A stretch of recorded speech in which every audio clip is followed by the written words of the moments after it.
going to talk about 5 cold cases in the state of Colorado that have never been solved.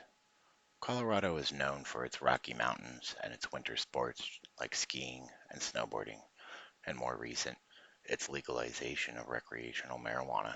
But it is also known for being a dumping ground for serial killers, known and unknown. These 5 cases are all linked to suspected serial killers, but not with enough evidence to convict. Let's get into these cases. Number 5. Lorraine Pacheco, 43. She was a blind woman who lived alone, but was kept tabs on by family and friends. She lived her life as a carefree and sweet woman.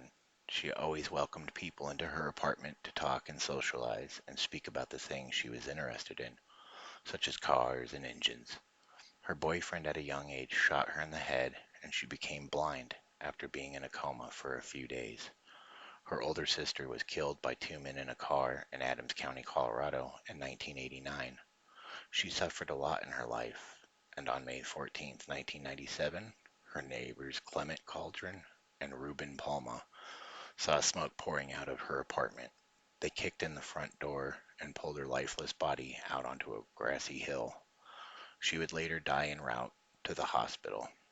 Her home was set on fire to cover up her rape and murder, and she was later at autopsy to have been found with no smoke in her lungs, meaning she was killed before the fire was set, and marks from rope or string were on her neck, indicating she was strangled. She was then set on fire, and obviously the fire was set to cover up the evidence. Whatever person who had done this DNA, though, did not match anyone in the database. 13 years later, the same DNA was linked to another murder, but no matches had been found in either murder. Both murders were 4 years apart from each other, meaning whoever did this either died or quit killing. This killer is also suspected in 3 other murders, but no DNA evidence was found to link them, meaning that this killer stopped killing roughly right about 2002 and has never been convicted of any murder. Number 4. Sherry Boyd. Sherry seemed to have a problem with being the target of bad things that came her way. Her 13-year-old son was shot and killed in a gang retaliation. A few years later, she was beaten to an inch of her life by another man, leaving her in a wheelchair. Shortly after this beating, she was strangled and killed and thrown into a lake. The DNA did not match the man who attacked her and put her in the wheelchair or her husband. However, the DNA was linked to 2 other murders, and no match has ever been made to a killer. It's tough to think about these last 2 cases, where these 2 women had suffered so much in their life just to be snuffed out and ended the way they were. They were killed by 2 different serial killers, and after a horrible life that they had, which was a horrible way to end their life. I hope whoever killed these first 2 cases finds justice the hard way. Number 3. Michael Martinez. This is a story about justice served and missed at the same time. Michael himself was a known killer. He and a friend of his killed 5 people over a span of 2 weeks because they thought they snitched on them about a firearm. However, because it took 2 weeks to kill the 5, they classified him as a serial killer instead of a mass murderer. There is also thought that Michael Martinez killed more people than the 5 the authorities actually knew about, and his reign of terror ended when his body was found in September of 1998. His friend's DNA did not match the DNA found on Martinez's body, but the DNA did match that of DNA left on 6 other bodies in 3 states. However, the police do not seem to care who killed Michael, as they are more than happy he is gone and off the streets. They most likely will never pursue any charges, as Michael Martinez, being a killer himself, was met with cold hard justice. I feel that's how the police feel about it. However, it is kind of strange to think that a serial killer was killed by another serial killer by coincidence, or maybe they knew each other. It is kind of an odd thing to think about. Number 2. Shelley Robertson. In late June 1975, Shelley disappeared and was never seen or heard from alive again. She went missing on June 29, 1975, and 24 hours later, Her lifeless, naked body was found dumped in the Willie Mae Mine, located 1 mile east of Berthoud Falls, Colorado. Due to the state of the body, there was no way that the authorities could determine her cause of death.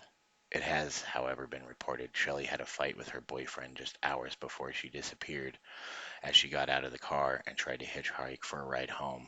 Sadly, she never did make it home. And the theory that many accept as her fate is that she came in the clutches of one of the vilest and most evil men in history, the serial killer Ted Bundy. Serial killer Bundy was interviewed in Salt Lake City, Utah, just a few months after her death, and he was asked about Shelley. Bundy would only say that he would not discuss the girl. However, a receipt from a Golden, Colorado gas station dated just days before her disappearance was found under the seat of his car, and witnesses said that they saw her at that gas station, and she was getting into a beat-up truck with a man around the same time she went missing. Her case has never been solved. However, it has been reported that Bundy did confess to her murder before his execution. While the case has never been officially closed, her family and friends do believe that Bundy was the driving force to the death of Shelley. Number 1. Heidi Rose Ursula McGuire. In 1987, she was working at a local Circle K. 2 days before Christmas, this was also 2 days before she would be starting a new job and leaving the gas station job that she had behind. She was asked by a customer, Donald Vanell, if she could give him a ride home. He asked for a ride and to buy a pack of cigarettes. Considering she only lived 2 blocks from him, she accepted. He got in the car and they drove off.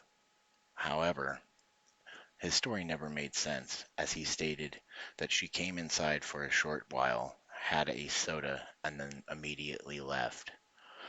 Funny that she only lived 2 blocks from his house. On a snowy night, she had really nowhere else to go. Her car was found a few days later on the side of the road, and it looked as if it was slid off into an embankment.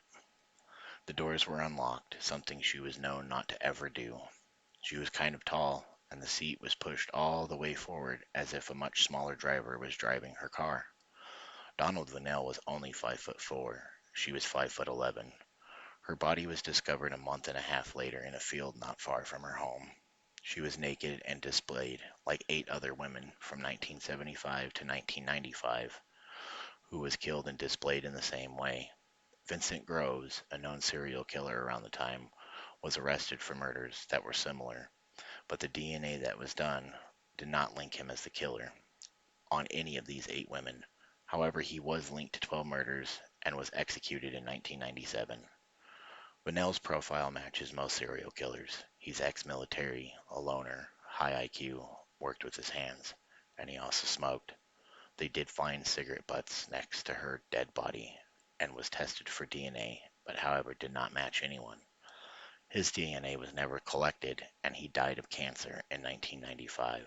Oddly enough, the murders like that seemed to stop in Adams County, the same year as his death, and Groves was already in prison by that time.